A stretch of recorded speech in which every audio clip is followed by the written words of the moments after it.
পেঁয়াজ চাষ মুন্সিগঞ্জে আলুর পাশাপাশি অনেকেই পেঁয়াজের চাষ করে। এটা হচ্ছে অরিজিনাল পেঁয়াজ। এই দেখেন আপনারা কিভাবে পেঁয়াজ হয়েছে। বৃষ্টির কারণে একটু একটু মাটি সরে গেছে, পেঁয়াজগুলো অনেক সুন্দর দেখা যাচ্ছে। এগুলো মনে হয় আরো 15-20 দিন পরে উঠাবে। পেঁয়াজগুলো এখন বড় হইতেছে, বৃষ্টির কারণে পেঁয়াজ এবং আলুর ফলনটা ভালো হবে। মাটিগুলো অনেক শুকনো ছিল। পেঁয়াজ চাষ অনেকদিন পর গ্রামীণ সমাজে বের হয়েছি আমরা।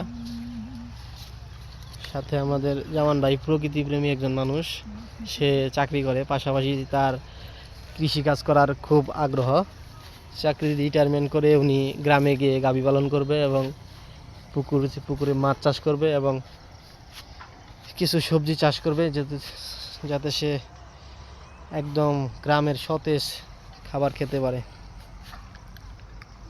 তো আপনারা দেখতে পাচ্ছেন এটা হচ্ছে ব্রিজ, দুই পাশে অনেক নিচু এলাকা।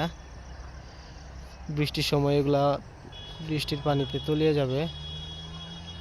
বিশাল এলাকা, যতদূর চোখ যায় শুধু আলু আর আলু।